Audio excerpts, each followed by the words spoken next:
Hi guys, welcome back to the channel. This is Nasa's Chat. Today on the channel, we'll be learning how to make this trendy A-line dress with a princess staff and side loop. If it's something you're interested in, let's get into this. So we'll be making use of a zipper and then 3 yards of crepe fabric. So the first thing I did was to fold my fabric into two, and then I took half of the shoulder measurement I'm working with, and then I took a neck width of 3 inches for this. So depending on the neck circumference of the person you're making the dress for, you can use 3 inches, 3.5. Okay, then from there, the top part of my fabric, which is serving as my shoulder point, I'll go in and take my vertical measurement from the shoulder to the bust, the shoulder to the under bust, the shoulder to the waist, the shoulder to the hip, and then down to the full length. Now you want to ensure that you're taking the right measurements at the right place, especially that of the under bust. Okay, it should be accurate. Okay, then I went in with my rule to just mark out my lines.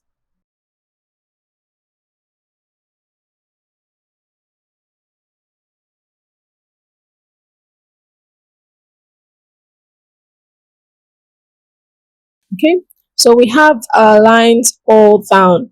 The next thing I want to do is from the shoulder point where I marked half of my shoulder measurement, I will be marking my armhole depth. Now to get your armhole depth, go ahead and divide your round bust by 6 and then add 1.5 inches to that. So I did that, I got 8 inches, and then I just made a vertical and a horizontal line at that point, connecting it to meet the shoulder measurement I marked earlier on. Okay, that's going to be where we're going to mark our armhole later on in this project. So I'll just adjust this a little bit more. I hope you can see this. Okay, so the next we're going to do is from that shoulder point where we marked, we're going to go down by 1 inch for the shoulder slant. So remember, our shoulder isn't straight, it's slanted. So we need to have a slant there, and then connect it to meet the neck width which we marked earlier on. Okay, so you want to ensure that you're taking the right measurement. Okay, the fabric was actually moving a lot, so if you're working with a fabric like this, ensure you pin it down for it to stay in place.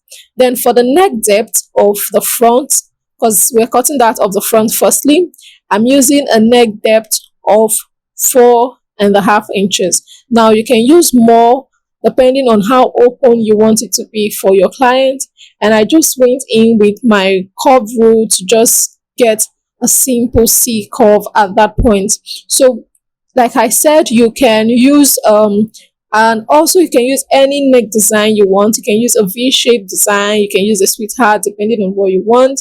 You can definitely freestyle the neckline of this dress just as you want it or however you want it to appear. So I just used a simple C curve at the neckline. So after doing that, on the armhole area, from where I came down by 1 inch, I just took the measurement there down to the chest point, and then I got the midpoint and mark it down. So you're simply getting the midpoint of your armhole area. Okay, now what we're going to do, since this is a princess dart pattern, we'll be having like a princess dart line going from down to the bust area. Now from under the bust line, that's the under bust line, I marked half of my bust span. That the bust span is the nipple to nipple measurement. That's the distance from one nipple to the other. So for this project, I'm working with a bust span of 8 inches divided by 2. I have 4. So I just marked 4 inches from the under bust down to the full length. Okay, so you need to ensure that you are marking 4 inches accurately without adding any allowance whatsoever. And after doing that, I went in with my rule to just connect the lines I have made together like so. Now remember, this line starts from the under bust. Okay, now on the bust line, we're going to add half of an inch to what we have for the other line. So remember, we used 4 inches for the other lines, but on the bust point, we're using 4.5 inches instead. So after doing that, you're going to connect that point to meet the line of the under bust, and then connect it from the bust point to meet the line you marked earlier on the armhole area, okay, like so. So just watch how I'm connecting this. You're going to just connect it to meet that. So it has like a bit of curve at the area, and it's not so sharp. So if you have any sharp edges, ensure to go back in with your chalk to touch it up. Now from the underbust line, we're going to be using a 2 inches dart allowance. Now if you're on the medium bust size, you want to use 2.5, and if you're on a bigger bust size, you want to use 3 inches. Okay, it simply depends on your bust size, so that by the time you finish stitching it together, the dart line will rest on the bust line. It's not far away from it. Okay, so I took 2 inches for this project. I marked it from the under bust line down to the full length, and then I just connected them together in a straight line.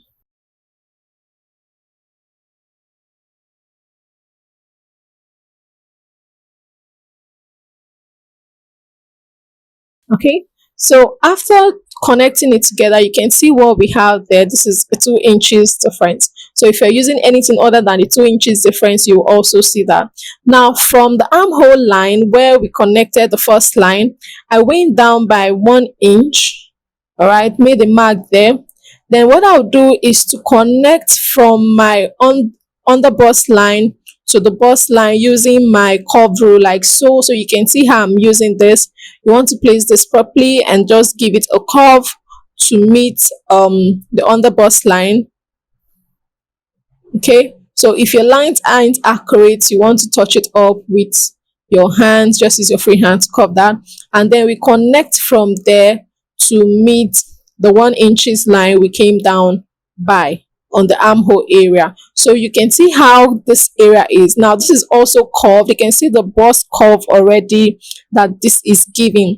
Now you want to ensure that the line that is coming down from the bust area to meet that of the underbust is meeting the other line at the bust area. That's the first line you drew at the bust area, and the second line they are meeting properly, and you have a very nice curve around that area. It should look a like the breast area should have that very fine curve.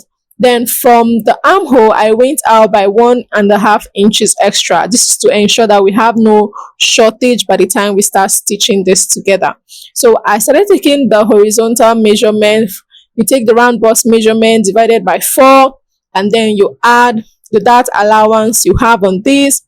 Okay, you add your dart allowance plus extra stitching allowances. Now your stitching allowances, you should also add allowances for ease. Reason being that since this is a loop dress, the waist is meant to be fitted, so you need extra allowances around the waist area, so that by the time you fix your rope and then tie it up, it's not so tight on the rope. Okay, it gives like this corset feel.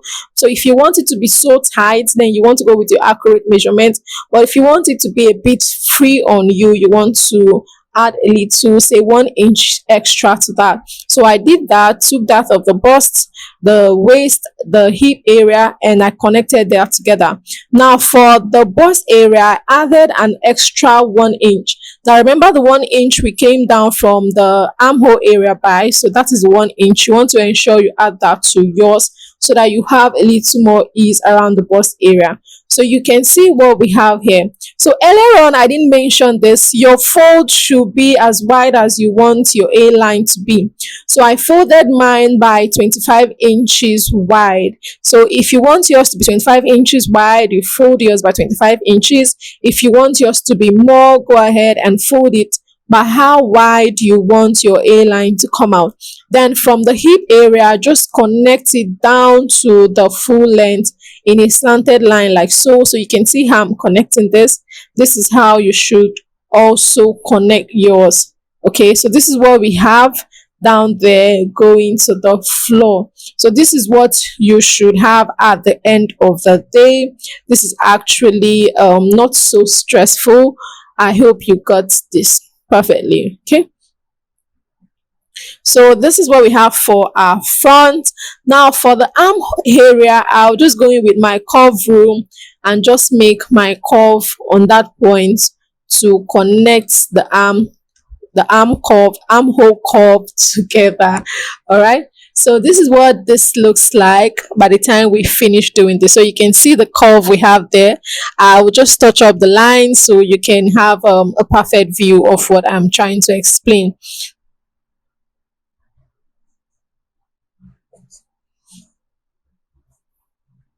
So what we're going to do next, okay, what we're going to do next after that is simply to just cut this out. So you want to ensure that you're cutting this out properly. Now, watch how I'm cutting this out. The 2 inches in between our measurements is actually going off. That is the reason why you need to add it back to the side seam. So if you don't add this back, it means your dress will be there'll be a form of a shortage. It will not be your measurement at all. So ensure to add that measurement because we'll be taking off that 2 inches at the midpoint. So you can see how I'm cutting this out, and I'm taking that out because we'll not be using or needing that part of the dress.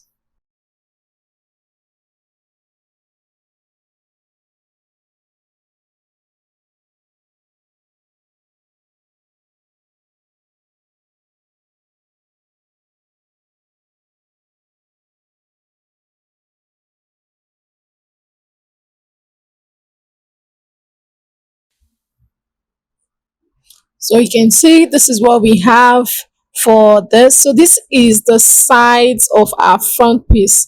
This is what it looks like. So you can see the curve around the bust area and that of the armhole. So depending on your bust size, you can have yours bigger or you can have it smaller. If you have a smaller bust, if you have a small bust, it means your curve will be small. So this is what they look like placed together, our center front and then the side front. So we want to cut out the back. I've gone ahead to fold another piece of fabric into two, and then I added 1 inch to the side. Now remember, I'll be adding a zipper for this dress, so that is the essence of adding the 1 inch allowance, which will be for the zip. Now if you don't want to add a zip to yours, you want to ensure that your neckline is wide enough for the hair to go through. All right, so if you're making yours without a zipper, make sure the neck area is wide enough for the hair to pass through. So what I'm doing now is to place my front piece on top of this so that I can cut out the back. Starting with my center front, I place this on the line I drew for my zip allowance. So after your line, you're going to place your front piece, that's the center piece firstly. I place that down, ensure they're placed accurately. You also want to go ahead with your pins to pin it down. Then I'm bringing my side piece to place on top of it. Now while placing your side piece, ensure that the bust area is overlapping. Now note that the back doesn't have any bust whatsoever, so if you have the same curve, the bust curve occurring at the back, it's going to look totally awkward.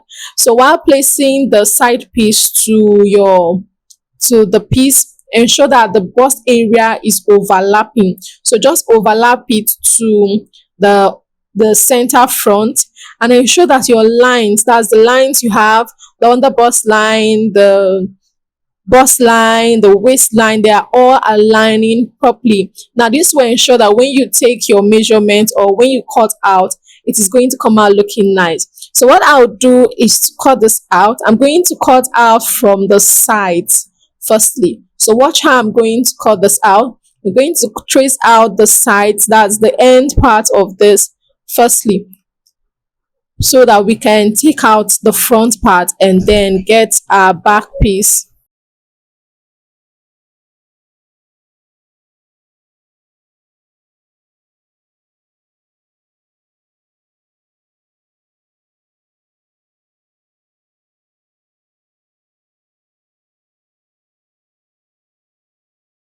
Right, so we've cut out the sides now, so we can actually take out the side piece of the front because we've used made use of it like we should. So by the time you take it off, you can see how the back looks like. Okay, when we cut this out, you see how this comes out. This is like an easier way to get a princess dart in front and at the back.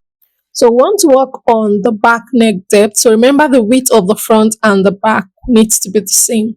Now for the back, I'll be using a depth of 1.5 inches. Now, if you're not using a zip for yours, you want to ensure that you use 2 inches at the back, and then you have a deeper neck in front. So I just also used my curve rule to get a simple curve, making this a simple C at the neck for the back also. So I'm using a C in front and the C in at the back. Okay. So what we're going to do is to follow the center piece of the front to trace out the sides of the back. So I'm going to pin this down so that it is not moving. Okay, because this fabric was moving a lot and it was just adjusting, making one shorter and making the sides bigger. So I just pinned them together to ensure they're in place. So if you're using a fabric like mine, please ensure to pin it down. So I'll just go on with my scissors to just trace it out, to trace out my side piece of the back.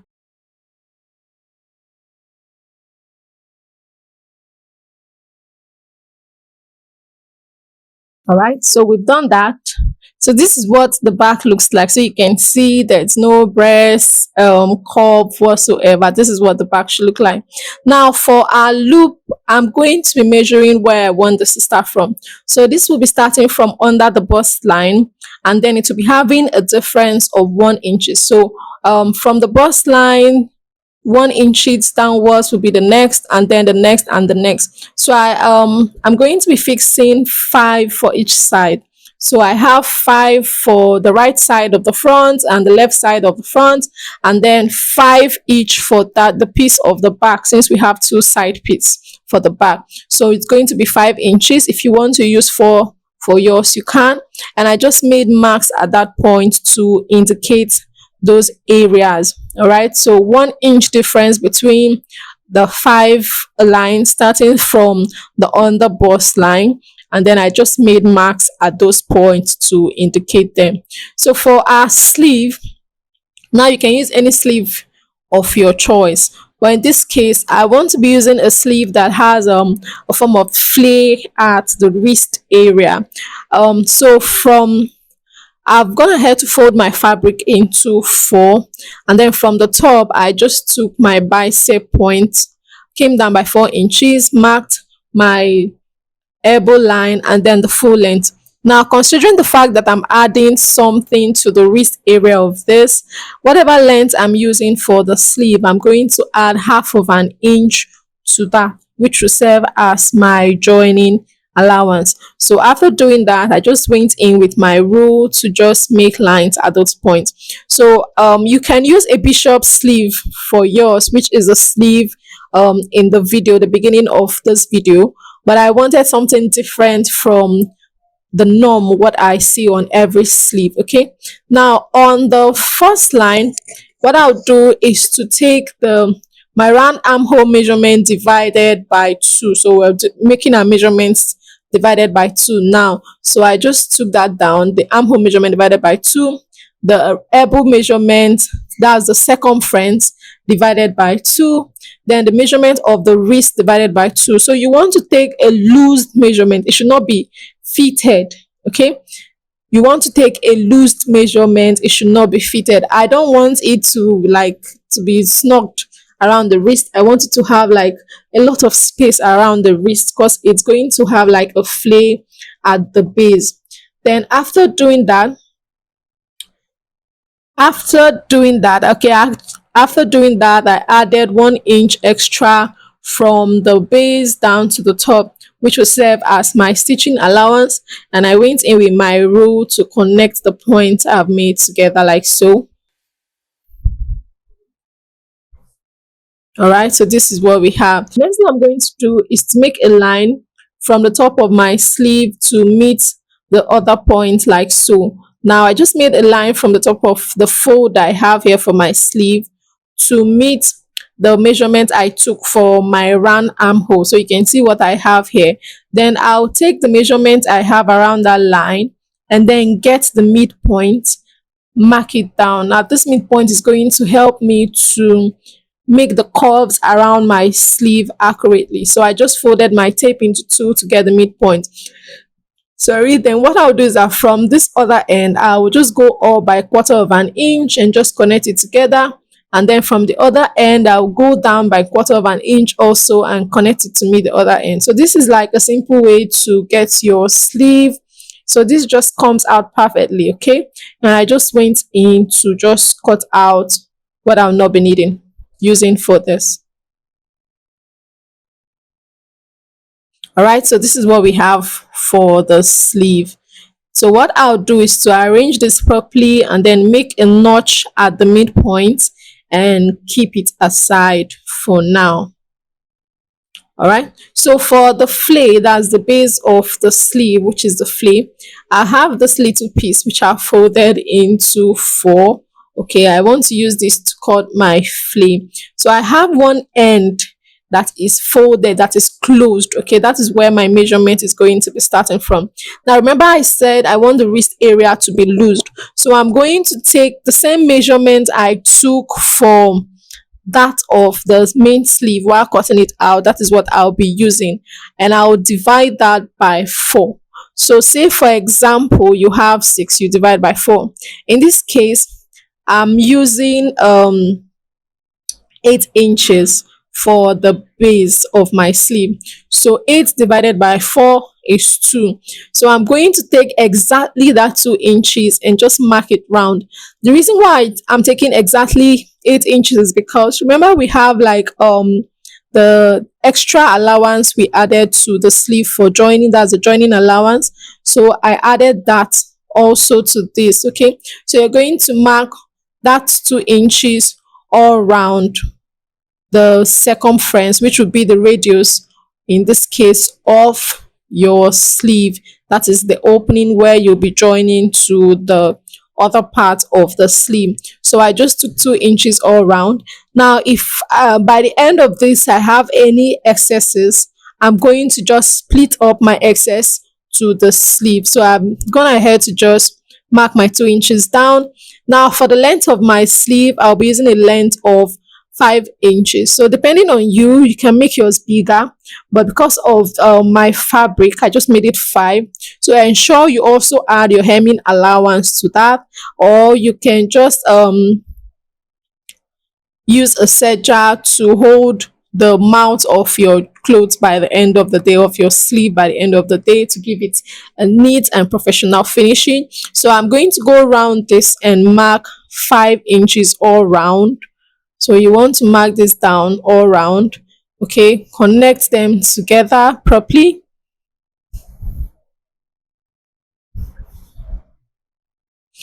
Okay, so we have that down. Then I'll go ahead and cut this out.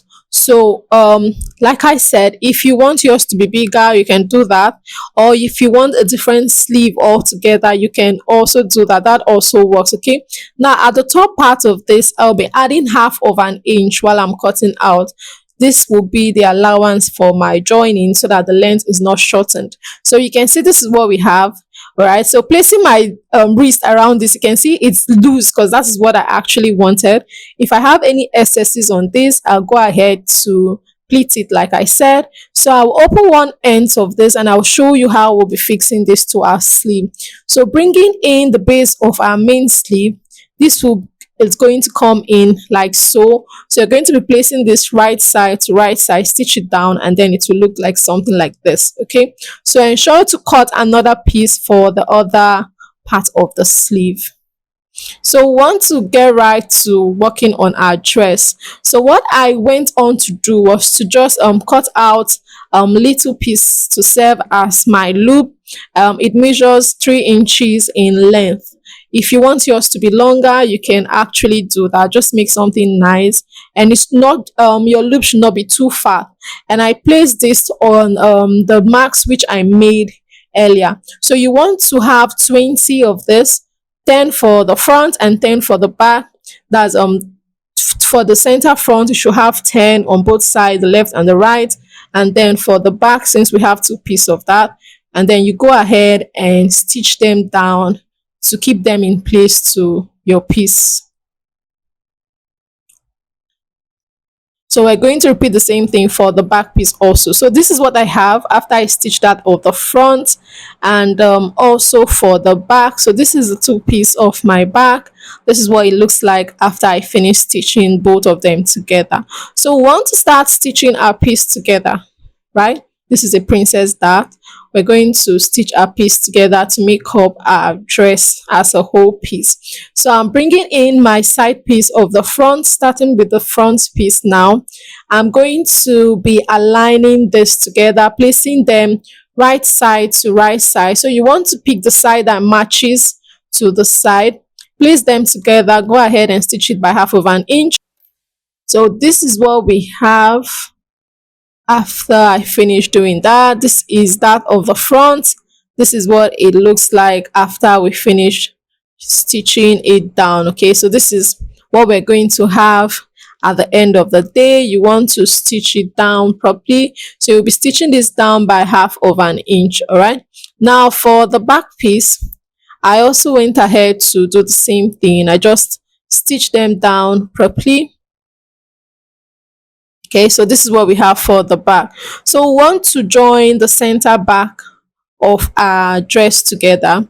So I'll be placing this piece right side to right side, placing them properly together. Then I'm going to indicate where I want my zipper to end. So because this is going to have a zip at the back, we need to like indicate where we want our zip to end. So ensure you place your piece properly, placing them together. So in this case, I want my zipper to end at 20 inches of length. I just marked that down. Okay, just mark that down, and then from that point I will be stitching by 1 inch to the full length. So this is what I have after I finish doing that. You can see the opening. Now I'm gonna head to cut out facing for my piece.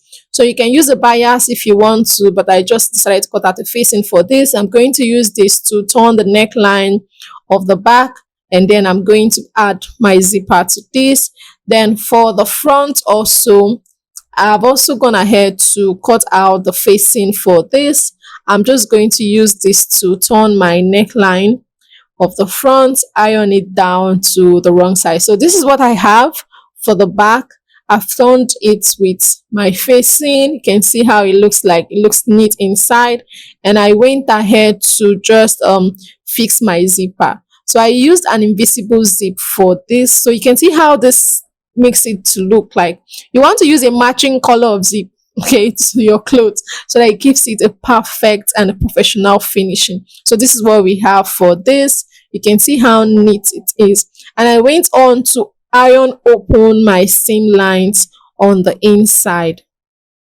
All right, so the next thing I want to do is okay, for the front also I also did the same thing. Like I said, I just turned the neckline of the front, so you can see how this looks like inside. And I also ensure to iron open my seam allowance. Okay, so we can have a neat finishing at the end of the day. Now we'll start joining our piece together. I'm going to place it right side of fabric to right side of fabric, and then I will align the shoulder areas together, after which I'll go on and just stitch it down by half of an inch. After that, I will align the sides also together and I will stitch it down. So you want to ensure that you place them properly before you're stitching down, and that of the side also you want to align them together. Now while stitching the side, just follow the pattern and the curve you have there and stitch it down by 1 inch down to the end of this. Now remember, I said your dress should be free and not so fitted, so that by the time you add your loop, it gives it a good finishing. It makes it easy for you to wear. So this is what I have after I finished joining, and I also went ahead to hem the edge of the dress. So for the sleeve, which is the next thing we'll be fixing to this, I've gone ahead to just sew the flay parts to it, and I closed down the sides by 1 inch. So you can see how the sleeve is looking already. It's like it's giving what I want it to give. It's looking nice. So if you want yours to be bigger at the base, the flay to be bigger at the base, you can absolutely do that. It depends on you. So what I'll do is to just go ahead and fix my sleeve to the dress. So I fixed it. This is what I have after I finish. Okay, this dress is quite pretty. You want to use a good fabric for this to give it a good finishing, give it like a nice look. So we want to work on the loops. So I'm gonna head to cut out this piece. Okay, I have like two of them for the both sides of this. It measures 1.5 inches in width, and then the length is 55 inches of length. So if you want yours to be more, you can absolutely add to the length, okay, but the width should be at most 2 inches, so that by the time you fold this down, it's not going to look fat. So I'll just go over to the machine and then fold this down properly, okay, and just stitch it down. So I'll do it for both, and then I'll come back and show you. So this is what I have after I finish. So you can see how this looks like on the piece. Okay. So what I'll do is to just place this on my mannequin and show you the final look. So this is what it looks like at the time we finish. It looks gorgeous. So let me know in the comment section what you think about this, and if you found this video helpful, please subscribe to the channel if you're yet to subscribe. Give this video a thumbs up, okay, and I'll see you in my next video. Thank you for watching, and bye.